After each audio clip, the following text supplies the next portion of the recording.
देश विदेश बैठे साढ़े सारे दर्शक जो इस समय जुड़ चुके हैं डी पंजाबी दे नाल उन्हां दा निੱਘਾ स्वागत करते हैं प्रोग्राम खास खबर एक नज़र दे विच। इस प्रोग्राम के तहत असी कोशिश करते हैं कि खबरों के पिछे लुकी हुई जो जानकारी है तुहाडे तक बिल्कुल सही तरीके दे नाल सही ढंग दे नाल पहुंचे तो साडी मदद करते हैं। इस प्रोग्राम के विच साडे माहर जो पत्रकारी के खेतर दे विच लम्मा तजर्बा हंडा चुके होंदे ने साडे स्टूडियो च साडे नाल जुड़ते हैं। अज दे साडे माहर साडे स्टूडियो च पहुंच चुके हैं। तुहानूं मिलवाउंदे आ उन्हां दा स्वागत करते हैं सीनियर पत्रकार रविंदर सिंह रॉबिन होना दा। रविंदर जी स्टूडियो च बहुत बहुत स्वागत है जी। खबरों का सिलसिला शुरू करते हैं जो कोरोना की गल करते हैं रविंदर जी। तो कोरोना के हुण जो भारत की गल की जाती सी टॉप जो चोटी के 10 देश सी उन्हां च नाम आउंदा सी भारत का विश्व के। हुण उन्हां दे विचों भारत का जिहड़ा नाम है ये बाहर आ चुका तो ये मतलब कोरोना के साडे लई बहुत राहत भरी खबर है। ਇਹਦੇ 'ਚ ਕੋਈ दोहराई नहीं है जिस तरीके जिन्नी पॉपूलेशन भारत की हैगी है जी और इस तरह की अटकलां लाई जा रही सीगियां कि कोरोना के केसिस ਇਹਦੇ 'ਚ कोई दोहराई नहीं है कि पंजाब भारत में कोरोना के केसिस बहुत सारे आए ने लेकिन जिहड़ी सुखद गल है सीगी कि ਜਿਹੜੇ रिकवर होए ने उन्हां दी जिहड़ी संख्या 1 करोड़ तो उत्ते पहुँच गई है। दूसरा जिहड़ी मौत दर है डेथ रेट है वो 1.45 ते आ गई 2-3 ते चली गई सी। सो एक ਇਹਦੇ ਵਿੱਚ ਇੱਕ बड़ी एकजुटता सी और एक मेहनत सी डॉक्टर्स दी पुलिस दी और मेरा ख्याल है कि लोगों की खास तौर पर। हालांकि ਇਹਦੇ 'ਚ हाली भी बहुत सारे केसिस नज़र आ जाते हैं बहुत सारे लोग नज़र आ जाते हैं ਜਿਹੜੇ प्रिकॉशनस नहीं लै रहे ਜਿਹੜੇ दसिया जा रही हैं लेकिन फिर भी ਉਹਦਾ नतीजा ही यही है कि प्रिकॉशनस लीतियां गईयां जो दसिया गईयां तो ਉਹਦੇ ਕਰਕੇ कोरोना के केसिस ਸਾਡੇ ਇੱਥੇ ਘਟੇ ਨੇ। लेकिन दूसरे पासे ਇਹ भी है कि भारत ना सिर्फ कोरोना के केसिस के उत्ते अपनी ठल पा सकिਆ ਉਹਦੇ ਨਾਲ ਜਿਹੜੀ वैक्सीन है ਉਹਦੀ ईजाद भी की है। बड़े दुनिया भर ਦੇ वैज्ञानिक अपने अपने मुल्कों च लगे हुए सी लेकिन भारत ने जिहड़ी विकसित की है ਉਹਦੇ ਲਈ भी दूसरे मुल्कों तो डिमांड आनी शुरू हो गई है और लोग हालांकि गवर्नमेंट ने तय नहीं किया कि उन्होंने उस दवाई का निर्यात करना है या नहीं करना लेकिन फिलहाल अगले महीने तो लगनी शुरू हो जानी है। अज शायद मैं अगर गलत नहीं कहा तो सैकेंड ट्रायल शुरू होना ड्राई रन शुरू होना बहुत सारे सूबियां विच ते वो ड्राई रन के दौरान ही फिर लोगों को अगों दी प्रेरित करना इनू लवाउण लई। लेकिन एक गल ये नाल मल के चलनी चाहिए है कोरोना खत्म नहीं होया बिल्कुल सही। सो प्रिकॉशन हाली उदों तक लगातार करनी चाहिए है जो तक माहर नहीं कहते कि भी हाँ ये खत्म हो गया और तुसी नॉर्मल लाइफ में जा सकते जी। ਜਦੋਂ ਅਸੀਂ ਗੱਲ ਕਰਦੇ ਹਾਂ ਕਿ ਕੋਰੋਨਾ ਜਿਹੜਾ ਹੌਲੀ ਹੌਲੀ ਖਾਤਮੇ ਵੱਲ ਨੂੰ ਜਾ ਰਿਹਾ ਦਾ ਪ੍ਰਭਾਵ ਘਟ ਰਿਹਾ ਉੱਥੇ ਹੀ ਸੂਬੇ ਦੇ ਵਿੱਚ ਸਕੂਲਾਂ ਨੂੰ ਲੈ ਕੇ ਇੱਕ ਬਹੁਤ ਵੱਡਾ ਐਲਾਨ ਹੋਇਆ। ਕੱਲ ਪੰਜਾਬ ਦੇ ਸਿੱਖਿਆ ਮੰਤਰੀ ਵਿਜੇਂਦਰ ਸਿੰਗਲਾ ਵੱਲੋਂ ਅਚਨਚੇਤ ਬਿਆਨ ਦੇ ਦਿੱਤਾ ਗਿਆ ਕਿ 5ਵੀਂ ਤੋਂ 12ਵੀਂ ਤੱਕ ਦੇ ਜਿਹੜੇ ਸਕੂਲ ਨੇ ਖੁੱਲ੍ਹਣ ਜਾ ਰਹੇ ਨੇ। ਕੀ ਰਵਿੰਦਰ ਜੀ ਲੱਗਦਾ ਕਿ ਆਪਣੇ ਸਕੂਲਾਂ ਦੇ ਵਿੱਚ ਸਾਡੇ ਕੋਲ ਇੰਨੇ ਸੁਰੱਖਿਆ ਦੇ ਪ੍ਰਬੰਧ ਹੈਗੇ ਨੇ ਕਿ ਅਸੀਂ ਬੱਚਿਆਂ ਨੂੰ ਸਕੂਲਾਂ 'ਚ ਬੁਲਾ ਸਕਦੇ ਹਾਂ 9-9.5 ਮਹੀਨਿਆਂ ਤੋਂ ਬਾਅਦ? ਇਹ ਬੜੀ ਹੈਰਾਨੀ ਵਾਲੀ ਗੱਲ ਹੈ। ਤੁਸੀਂ ਅੱਜ ਦੇ ਕੁਝ ਐਡੀਟੋਰੀਅਲ ਵੀ ਪੜ੍ਹੋ ਨਾ ਤੇ ਉਹਦੇ ਵਿੱਚ ਵੀ ਉਹਨਾਂ ਨੇ ਸਿੱਧੇ ਤੌਰ ਤੇ ਜ਼ਿਕਰ ਕੀਤਾ ਹੈ ਕਿ ਸਿੱਖਿਆ ਮੰਤਰੀ ਨੂੰ ਰਾਤ ਤੋਂ ਰਾਤ ਕਿਵੇਂ ਲੱਗਾ ਕਿ ਕੋਰੋਨਾ ਬਿਲਕੁਲ ਖਤਮ ਹੋ ਗਿਆ ਤੇ ਸਕੂਲ ਖੋਲ ਦਈਏ ਤੇ ਬੱਚਿਆਂ ਨੂੰ ਜਦੋਂ ਕਿ ਸਭ ਤੋਂ ਜ਼ਿਆਦਾ ਡਰ ਹੀ ਸੀਗਾ ਕਿ ਬੱਚੇ ਇਹਦੇ ਤੋਂ ਪ੍ਰਭਾਵਿਤ ਨਾ ਹੋਣ। ਔਰ ਹਾਲੀ ਇੱਕ ਐਡੀਟੋਰੀਅਲ ਵਿੱਚ ਤੇ ਇੱਥੇ ਤੱਕ ਲਿਖਿਆ ਕਿ ਉਹਨਾਂ ਨੇ ਸਿੱਖਿਆ ਨਹੀਂ ਲਿੱਤੀ ਜਿਹੜੀ 9ਵੀਂ ਤੇ 12ਵੀਂ ਦੇ ਸਕੂਲ ਖੋਲ੍ਹੇ ਸੀਗੇ ਉਹਦੇ ਵਿੱਚ ਕਈ ਟੀਚਰ ਅਫੈਕਟਡ ਹੋ ਗਏ ਸੀਗੇ। ਫਿਰ ਉਹਦਾ ਕੀ ਕੀਤਾ ਗਿਆ ਸੋ ਰਾਤੋਂ ਰਾਤ ਉਹਨਾਂ ਨੇ ਕਿਹੜਾ ਪਹਾੜਾ ਪੜ੍ਹ ਲਿਆ ਕਿ ਸਾਰੇ ਸਕੂਲਾਂ ਵਿੱਚ ਖਾਸ ਤੌਰ ਤੇ ਸਰਕਾਰੀ ਸਕੂਲਾਂ 'ਚ ਜਦੋਂ ਕਿ ਸਾਨੂੰ ਸਰਕਾਰੀ ਸਕੂਲਾਂ ਦੇ ਹਾਲਾਤ ਬਹੁਤ ਚੰਗੀ ਤਰ੍ਹਾਂ ਪਤਾ ਹੈ ਔਰ ਕੋਈ ਲੁਕੀ ਛੁਪੇ ਵਾਲੀ ਗੱਲ ਨਹੀਂ ਹੈਗੀ ਔਰ ਜਾਂ ਤੇ ਪ੍ਰਾਈਵੇਟ ਵਿੱਚ ਹੋਵੇ ਤੇ ਪ੍ਰਾਈਵੇਟ ਵਾਲੇ ਕਈ ਤਰੀਕੇ ਅਪਣਾਉਂਦੇ ਨੇ ਤੇ ਸਰਕਾਰੀ ਸਕੂਲਾਂ ਵਿੱਚ ਕੀ ਉਹਨਾਂ ਕੋਲੋਂ इस तरह का कोई चीज़ आ गई है कि जितना उन्होंने लग्या कि बच्चे आएंगे उन्होंने असी प्रॉपर वैक्सीनेशन या वैक्सीनेशन नहीं उन्होंने पूरे इंतजाम के नाल एक डिस्टेंस के नाल बिठा पावांगे। ये भी उन्होंने पता कि सरकारी स्कूलों वो बच्चे आते हैं जिन्हों को कई बार बेसिक मिनटिस तक नहीं होती तो तुसी उन्होंने बुला रहे हो की सोच के बुला रहे हो फिर उन्होंने ट्रांसपोर्टेशन हैगी है टीचर्स नूं किस तरह रखना ये सारी चीज़ां और ये एहतियात ये कागजी तौर पर कहने सौखे है लेकिन जदों फिर कल सवेरे जदों स्कूल खुलणगे जदों खुलते हैं तो फिर खबरां लगदियां तो उन्होंने लगता कि नहीं मीडिया इन्हां दे खिलाफ है। मीडिया खिलाफ नहीं मीडिया इन्हां नूं समझाउण दी कोशिश और दर्पण दिखाउण दी कोशिश करता है शीशा दिखाउण दी कोशिश करता है कि मंत्री साहब कि आ जिहड़े रातों रात डिसीजन लेने ठीक नहीं है। इहदे नाल नाल इह दसो कि इंतजाम किस तरह कीते जाणगे ਉਹ ਇੱਕ ਕੁਐਸਚਨ ਮਾਰਕ ਜ਼ਰੂਰ ਰਹੇਗਾ। ਬਿਲਕੁਲ। ਔਰ ਉਸ ਤੋਂ ਬਾਅਦ ਅਸੀਂ ਗੱਲ ਕਰਦੇ ਹਾਂ ਅਮਰੀਕਾ ਦੀਆਂ ਚੋਣਾਂ ਨੂੰ ਲੈ ਕੇ, ਕਿਉਂਕਿ ਅਮਰੀਕਾ ਦੀਆਂ ਚੋਣਾਂ ਜਿਹੜੀਆਂ ਲਗਾਤਾਰ ਨਵੰਬਰ ਤੋਂ ਬਾਅਦ ਹੁਣ ਤੱਕ ਰਵਿੰਦਰ ਜੀ ਚਰਚਾ ਦਾ ਵਿਸ਼ਾ ਰਹੀਆਂ ਨੇ। ਡੋਨਲਡ ਟਰੰਪ ਸ਼ਾਇਦ ਆਪਣੀ ਹਾਰ ਨੂੰ ਅਜੇ ਤੱਕ ਸਵੀਕਾਰ ਹੀ ਨਹੀਂ ਕਰ ਪਾਏ ਤੇ ਹੁਣ ਉਹਨਾਂ ਦੇ ਸਮਰਥਕਾਂ ਵੱਲੋਂ ਬਹੁਤ ਵੱਡੀ ਇੱਕ ਰੈਲੀ ਕੱਢੀ ਗਈ ਸੇਵ ਅਮਰੀਕਾ ਦੇ ਨਾਂ ਤੇ। ਕੀ ਮੰਤਵ ਹੈ ਸਾਰੇ ਇਹਨਾਂ ਰੈਲੀਆਂ ਨੂੰ ਕੱਢਣ ਦਾ? ਨਵਜੋਤ ਜੀ, ਜੇ ਤੁਸੀਂ ਉਸ ਘਟਨਾ ਨੂੰ ਕੱਲ ਤੋਂ ਦੇਖੋ, ਜਿਹੜੀ ਕੱਲ ਹੋਈ ਹੈ ਜੀ, ਉਹ ਰੈਲੀ ਨਹੀਂ ਸੀ, ਉਹ ਇੱਕ ਵਿਦਰੋਹ ਸੀਗਾ। ਬਿਲਕੁਲ ਸਹੀ। ਔਰ ਵਿਦਰੋਹ ਇਸ ਹੱਦ ਤੱਕ ਸੀਗਾ ਕਿ ਉੱਥੇ ਸੈਨੇਟ ਜਾਂ ਜਿਹੜੇ ਕਾਂਗਰਸਮੈਨ ਬੈਠਦੇ ਨੇ ਉਹਨੂੰ ਕੈਪੀਟਲ ਹਿਲ ਬਿਲਡਿੰਗ ਕਹਿੰਦੇ ਨੇ, ਉੱਥੇ ਬਹਿਸ ਚੱਲ ਰਹੀ ਸੀ ਔਰ ਬਹਿਸ ਦੇ ਦੌਰਾਨ ਇਹ ਤੈਅ ਹੋਣਾ ਸੀਗਾ ਕਿ ਜੋ ਬਾਈਡਨ ਜਿਹੜੇ ਨਿਰਵਾਚਿਤ ਹੋਏ ਨੇ ਉਹਨਾਂ ਦੀ ਜਿੱਤ ਦੀ ਪੁਸ਼ਟੀ ਹੋਣੀ ਸੀ। ਉਹ ਜਿਹੜੇ ਸਪੋਰਟਰ ਸੀਗੇ ਟਰੰਪ ਹੋਣਾ ਦੇ, ਉਹ ਅੰਦਰ ਵੜ ਕੇ ਉਹਨਾਂ ਨੇ ਨਾ ਸਿਰਫ ਬਹਿਸ ਬੰਦ ਕਰਾਈ, ਉਹ ਹਥਿਆਰ ਨਾਲ ਲੈ ਕੇ ਗਏ ਸੀਗੇ। ਇੱਕ ਔਰਤ ਦੀ ਉਹਦੇ ਵਿੱਚ ਮੌਤ ਵੀ ਹੋ ਗਈ, ਮਹਿਲਾ ਦੀ ਉਹਦੇ ਵਿੱਚ।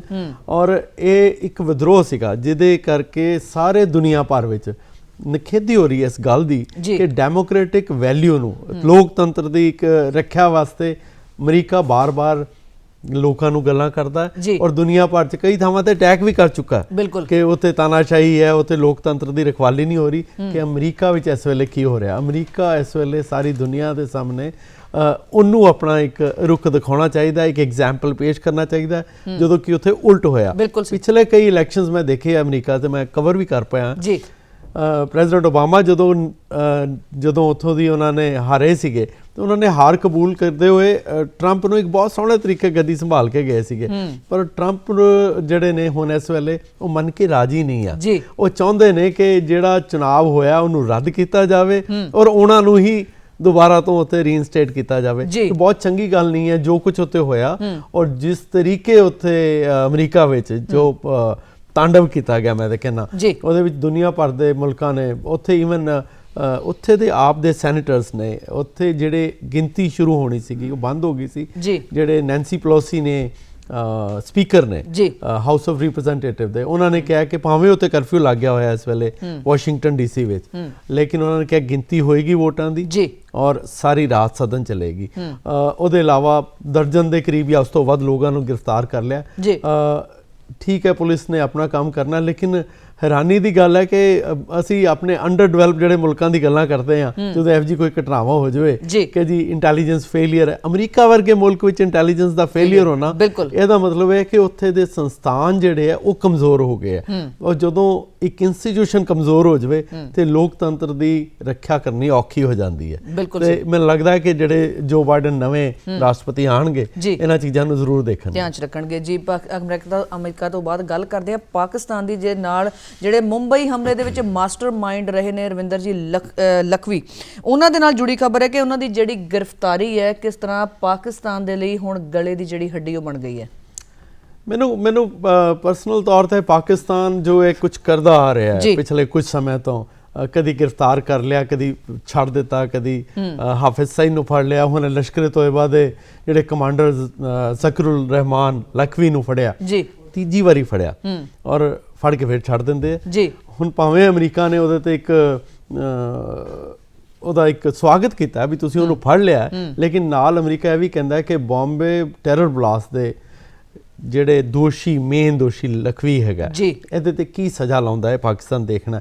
ਇਹ ਅਮਰੀਕਾ ਨੂੰ ਭਾਵੇਂ ਉਮੀਦ ਹੋਵੇ, ਪਰ ਮੈਨੂੰ ਲੱਗਦਾ ਨਹੀਂ ਕਿ ਅਗਰ ਇਤਿਹਾਸ ਵੇਖਿਆ ਜਾਏ ਪਾਕਿਸਤਾਨ ਨੇ ਇਸ ਤਰ੍ਹਾਂ ਕੁਝ ਵੀ ਨਹੀਂ ਕੀਤਾ। ਨਵਜੋਤ, ਇਹਦੇ ਵਿੱਚ ਮੈਂ ਦੱਸਾਂ, ਇੱਕ ਦੁਨੀਆ ਦੀ ਇੱਕ ਆਰਗੇਨਾਈਜੇਸ਼ਨ ਬਣੀ ਹੈ, ਉਹਨੂੰ ਕਹਿੰਦੇ financial action task force, FATF। FATF ਦੀ ਹੁਣ ਫਰਵਰੀ ਵਿੱਚ ਮੀਟਿੰਗ ਹੋਣੀ ਹੈ। ਇਹਦਾ ਕੰਮ ਹੁੰਦਾ ਹੈ ਕਿ ਦੁਨੀਆ ਭਰ 'ਚ ਜਿਹੜੇ ਮੁਲਕ ਟੈਰਰ ਫੰਡਿੰਗ ਕਰਦੇ ਨੇ ਜਾਂ ਕੋਈ ਵੀ ਕਰਦਾ ਤੇ ਉਹਦੇ ਉੱਤੇ ਨਜ਼ਰ ਰੱਖਣੀ। ਉਹਦੇ ਵਿੱਚ ਪਾਕਿਸਤਾਨ ਨੂੰ ਆਲਰੇਡੀ ਗ੍ਰੇ ਲਿਸਟ ਵਿੱਚ ਪਾਇਆ ਹੋਇਆ ਹੈ। ਅਲੱਗ-ਅਲੱਗ ਤਰੀਕੇ ਦੀ ਲਿਸਟ ਹੁੰਦੀਆਂ ਤੇ ਪਾਕਿਸਤਾਨ ਪਿਛਲੇ ਸਾਲ ਲੱਗਦਾ ਸੀਗਾ ਕਿ ਬਲੈਕ ਲਿਸਟ 'ਚ ਆ ਜਾਏਗਾ ਤੇ ਪਾਕਿਸਤਾਨ ਨੇ ਉਦੋਂ ਵੀ ਫਟਾਫਟ ਕਾਰਵਾਈ ਕਰਦੇ ਹੋਏ ਦਿਖਾਵੇ ਦੇ ਤੌਰ ਤੇ ਹਾਫਿਜ਼ ਸਈਦ ਨੂੰ ਗ੍ਰਿਫਤਾਰ ਕੀਤਾ, ਕੁਝ ਮਦਰਸਿਆਂ ਦੇ ਉੱਤੇ ਦਿਖਾਇਆ ਕਿ ਤਾਲੇ ਲਾਤੇ, ਭਾਵੇਂ ਹਾਫਿਜ਼ ਸਈਦ ਨੂੰ ਉਹਨਾਂ ਨੇ ਇੱਕ ਸੇਫ ਹਾਊਸ 'ਚ ਰੱਖਿਆ ਹੋਵੇ, ਜੇਲ੍ਹ 'ਚ ਨਹੀਂ ਰੱਖਿਆ। ਤੁਸੀਂ ਉਹ ਪਿੱਛੇ ਵੇਖੋ ਤੇ ਉਹਨਾਂ ਨੂੰ SVU ਗੱਡੀਆਂ ਵਿੱਚ ਲਿਆ ਰਹੇ ਨੇ ਤੇ ਕਿਆ ਇੰਤਜ਼ਾਮ ਦਿੱਤੇ ਜਾ ਰਹੇ ਨੇ। ਐਵੇਂ ਲਖਵੀ ਨਾਲ ਹੋਇਆ। ਹੁਣ ਫਰਵਰੀ ਵਿੱਚ ਪਲੈਨਰੀ ਦੀ ਇੱਕ ਮੀਟਿੰਗ ਹੋਣੀ ਹੈ ਤੇ ਉਹ ਮੀਟਿੰਗ 'ਚ ਦਿਖਾਉਣ ਤੋਂ ਪਹਿਲਾਂ ਪਾਕਿਸਤਾਨ ਨੇ ਦੱਸਣਾ ਚਾਹੁੰਦਾ ਵੀ ਉਹਨਾਂ ਨੇ ਨੱਥ ਪਾਉਣ ਦੀ ਕੋਸ਼ਿਸ਼ ਕਰ ਰਹੇ ਨੇ ਅੱਤਵਾਦ ਨੂੰ।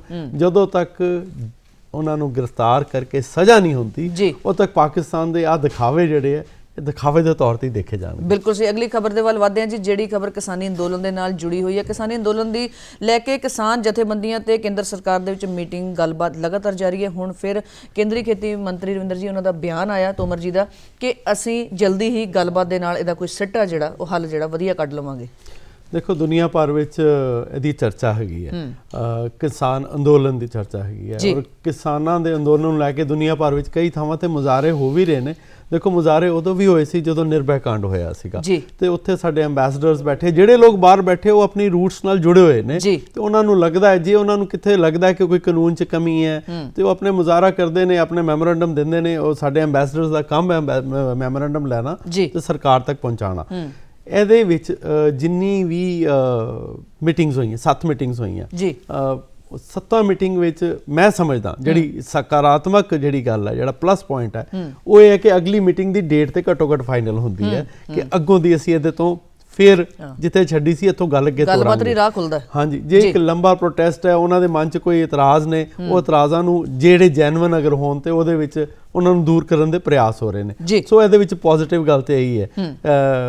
ਜਿਹੜੇ ਸਾਡੇ ਮੰਤਰੀ ਹੈਗੇ ਨੇ ਐਗਰੀਕਲਚਰ ਦੇ, ਤੋਮਰ ਸਾਹਿਬ, ਉਹਨਾਂ ਦਾ ਕਹਿਣਾ ਵੀ ਇਹੀ ਸੀਗਾ ਕਿ ਡਾਇਲੋਗ ਜਿਹੜੇ ਆ ਉਹ ਇੰਪੋਰਟੈਂਟ ਆ, ਉਹ ਚੱਲਦੇ ਪਏ ਨੇ। ਔਰ ਜਿਹੜੇ ਕਿਸਾਨ ਉੱਥੇ ਬੈਠੇ ਨੇ ਉਹਨਾਂ ਲਈ ਸਾਰੇ ਲੋਕ ਅਰਦਾਸ ਕਰਦੇ, ਨਾ ਸਿਰਫ ਕਿਸਾਨਾਂ ਲਈ, ਸਾਰੇ ਮੁਲਕ ਵਾਸਤੇ ਵੀ ਇਹਦਾ ਹੱਲ ਹੋਣਾ ਚਾਹੀਦਾ, ਜਿਹੜਾ ਜੈਨੂਇਨ ਹੱਲ ਹੋਵੇ ਉਹ ਹੋਣਾ ਚਾਹੀਦਾ। ਦੋਵੇਂ ਪਾਸੇ ਅਗਰ ਜ਼ਿੱਦ ਹੋਏਗੀ ਤੇ ਕਿਸੇ ਪਾਸੋਂ ਵੀ ਗੱਲ ਨਿਪਰੇ ਨਹੀਂ ਚੜਨੀ, ਲੇਕਿਨ ਗੱਲਬਾਤ ਚੱਲ ਰਹੀ ਹੈ ਤੇ ਇਹਦਾ ਮਤਲਬ ਹੈ ਕਿ ਹੱਲ ਵੀ ਕੋਈ ਨਾ ਕੋਈ ਨਿਕਲੇਗਾ ਇਸ ਗੱਲ ਨੂੰ ਲੈ ਕੇ। ਬਿਲਕੁਲ ਸਹੀ। ਔਰ ਅਗਲੀ ਖਬਰ ਫਿਰ ਪੰਜਾਬ ਨਾਲ ਹੀ ਜੁੜੀ ਹੈ। ਜਦੋਂ ਅਸੀਂ ਗੱਲ ਕਰਦੇ ਹਾਂ ਬਰਡ ਫਲੂ ਦੀ, ਫਿਰ ਜਿਹੜੀ ਖਬਰ ਦੁਆਰਾ ਸੁਰਖੀਆਂ ਦੇ ਵਿੱਚ ਆ ਚੁੱਕੀ ਹੈ ਕਿ ਬਰਡ ਫਲੂ ਨੂੰ ਲੈ ਕੇ 4 ਸੂਬਿਆਂ ਦੇ ਵਿੱਚ ਰਵਿੰਦਰ ਜਿਹੜੀ ਹੁਣ ਫਿਰ ਦੁਬਾਰਾ ਇਸ ਕੇਸਾਂ ਦੀ ਜਿਹੜੀ ਪੁਸ਼ਟੀ ਹੋਈ ਹੈ। ਪੁਸ਼ਟੀ ਇਹ ਬਰਡ ਫਲੂ ਦੀ ਤੇ ਹੋਈ ਹੈ, ਲੇਕਿਨ ਇਹ ਪੁਸ਼ਟੀ ਨਹੀਂ ਹੋਈ ਕਿ ਬਰਡ ਫਲੂ ਇਨਸਾਨ ਵਿੱਚ ਆ ਗਿਆ ਜਾਂ ਇਨਫੈਕਟ ਹੋਏ ਨੇ ਕੁਝ ਲੋਕ। ਇਸ ਨੂੰ ਲੈ ਕੇ ਹਾਲੀ ਪੁਸ਼ਟੀ ਨਹੀਂ ਹੋਈ ਹੈ। ਬਰਡ ਫਲੂ ਪਿਛਲੇ ਕਈ ਵਾਰੀਆਂ ਤੋਂ ਅਸੀਂ ਨੋਟਿਸ ਕਰਦੇ ਹਾਂ, ਖਾਸ ਤੌਰ ਤੇ ਜਦੋਂ ਪ੍ਰਵਾਸੀ ਬਰਡਸ ਪੰਛੀ ਆਉਂਦੇ ਨੇ ਸਾਡੇ ਇੱਥੇ, ਉਹਨਾਂ ਦਿਨਾਂ ਵਿੱਚ ਇਸ ਤਰ੍ਹਾਂ ਦੀ ਗੱਲ ਆਉਂਦੀ ਹੈ। ਔਰ ਜਿਹਦੇ ਵਿੱਚ ਹਰੀਕੇ ਵੀ ਹੈ, ਪੌਂਗ ਡੈਮ ਵੀ ਹੈ, ਹੋਰ ਬਹੁਤ ਸਾਰੀ ਥਾਵਾਂ ਤੇ ਆਉਂਦੇ ਨੇ, ਤੇ ਉਹਨਾਂ ਨੂੰ ਲੈ ਕੇ ਇਸ ਤਰ੍ਹਾਂ ਲੱਗਦਾ ਉਹਨਾਂ ਨੂੰ, ਮਾਹਰਾਂ ਨੂੰ, ਕਿ ਵੀ ਪ੍ਰਵਾਸੀ ਪੰਛੀ ਜਿਹੜੇ ਨੇ ਉਹ ਲੈ ਕੇ ਆਏ ਨੇ। ਜਾਂਚ ਚੱਲਦੀ ਪਈ ਹੈ, ਲੇਕਿਨ ਇਹ ਇhtiyat ਜ਼ਰੂਰੀ ਹੈ।